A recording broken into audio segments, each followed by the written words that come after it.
Televisa presenta. Muy buenas tardes. El Objetivo de Desarrollo Sostenible número 4, que habla sobre la educación de calidad, es sumamente importante, ya que la educación es el cimiento fundamental para el desarrollo de las personas. ¿Qué quiere decir esto? La educación es sumamente importante, ya que es lo que nos da los conocimientos necesarios para poder desarrollarnos, así como sea como persona y también de nuestro aprendizaje, de cómo es que podemos hacer las cosas. Entonces, ¿cómo es que esto tiene relación con la que es sostenible? Bueno, la educación, al momento de nosotros llevar una buena educación de calidad, ya que en un ejemplo en México la educación a veces no es la mejor del mundo, pero si existiera una educación de calidad ejercida por el gobierno, que pues esa la tenemos que exigir nosotros como ciudadanos, con una mejor educación se pueden abrir más puertas a tu persona. Obviamente todo esto depende del aprovechamiento que tenga cada persona, pero es de suma importancia que exista una educación de calidad, ya que a la persona, al poder desarrollarse bien con sus estudios, puede abrirse muchas puertas y puede romper el ciclo esquemático que haya llegado a ver en su familia en dado de la calidad de educación que se haya tenido. Como por ejemplo, puede ser un campesino que se esforzó mucho y sí tendrá conocimientos, pero no tuvo una educación de calidad. No es, digamos que no es exitoso, pero podría haber llegado a ser más si hubiera tenido los medios para una mejor educación. Entonces, si su hijo después luchan por la exigencia del gobierno de tener una mejor educación, ahora imagínense si a su hijo se le inculcara mejor en la escuela, ya sea su primaria, secundaria o prepa, o incluso universidad. Todo esto busca que todas las personas tengan educación de calidad, no importa sus rasgos, su religión, sus etnias, no importa lo que sea, al final de cuentas todos somos humanos y tenemos el derecho a una buena educación, el derecho al saber el conocimiento y poder aprender y con eso abrir puertas para poder desarrollarnos como personas en un entorno y así poder ser mejor cada vez más generacionalmente. Entonces, esa es una importancia de la educación, ya que son los cimientos que darán hincapié a que nuestra persona pueda desarrollarse correctamente. Entonces, eso es lo que nuestro equipo consideramos que es sumamente importante. Por eso este punto 4 de los objetivos de la ONU, de la educación de calidad, es muy, muy importante que se tome en cuenta. Y claro, a continuación pasará mi otro compañero a explicar otro punto. Aplicación de las matemáticas en lo que viene siendo la educación de calidad. Bueno, para esto hay 3 puntos muy importantes en los cuales las matemáticas juegan un papel importante. El número 1 es modelos predictivos y análisis de datos masivos. El segundo es simulaciones presupuestales. Y el tercero es análisis geográfico. He preparado unos archivos donde se puede ver más claramente cómo funciona cada uno de estos, junto con unas gráficas. Vamos allá. Ok, el primer punto, tomaremos de ejemplo un aula, un salón con aproximadamente 20 alumnos, ¿no? En el cual, bajo las características de su promedio final, las faltas y el ingreso que tiene su familia al mes, podemos calcular mediante fórmulas el riesgo de abandono en porcentaje. Y si el porcentaje es mayor a 70%, mediante fórmulas podemos crear un sistema el cual nos indique si está en estado crítico o si su situación es estable.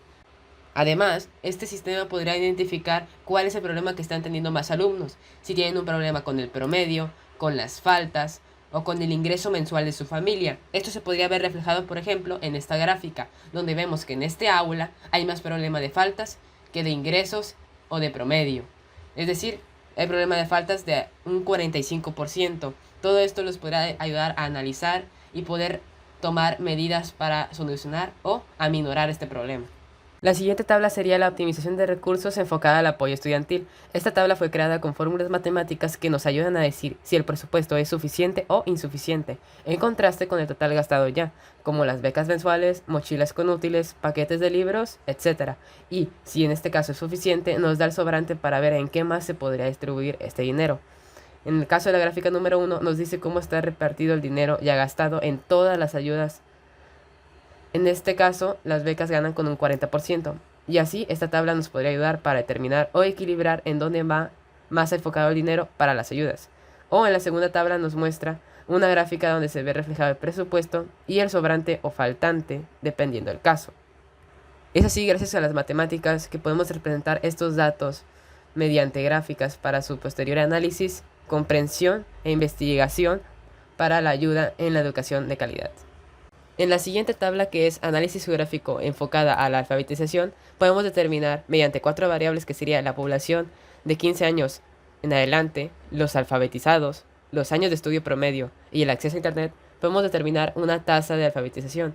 Y con esos porcentajes podemos representarlos en una gráfica donde se ve todo el país, que es en este caso México, y poder observar qué estados presentan la mayor tasa de alfabetización y cuáles tienen la menor, siendo el caso de la menor el estado de Nayarit y con la mayor alfabetización el estado de Chiapas.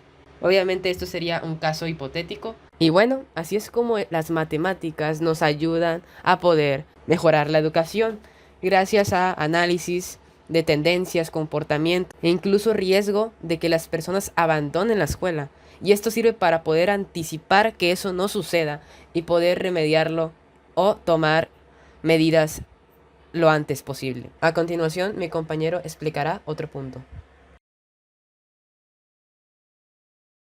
Muy buenas tardes, mi nombre es Diego Adriana González y vengo a darles ejemplos sobre la educación de calidad. Un ejemplo que puedo mostrarles es Finlandia, ya que su educación está centrada en la equidad y el respeto al estudiante.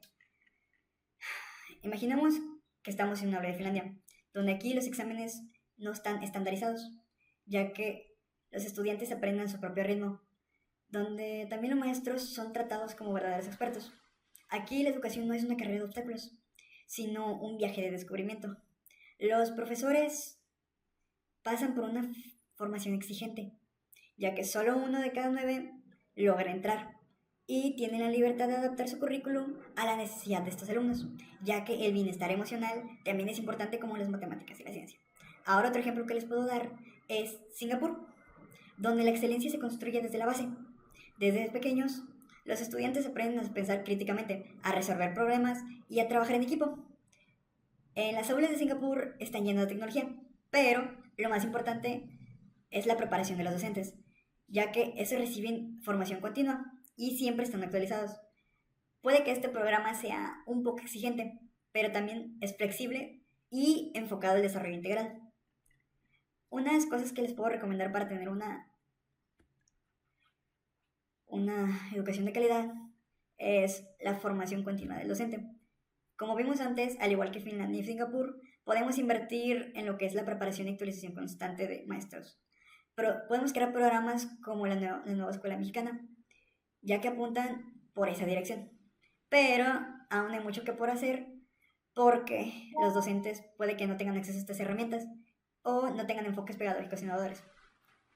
También podríamos adaptar el currículum a un contexto local, ya que como por ejemplo en la nueva escuela que se enfoca ya por Colombia, podríamos fomentar modelos más flexibles en comunidades rurales o indígenas, donde el aprendizaje se conecte con la vida cotidiana.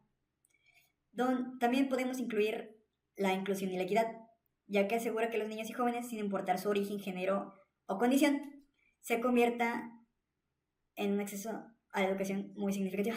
Esto implica que se convierta en un motor de transformación social, ya que como escuelas de calidad han demostrado que una gestión participativa puede marcar la diferencia. Muchas gracias.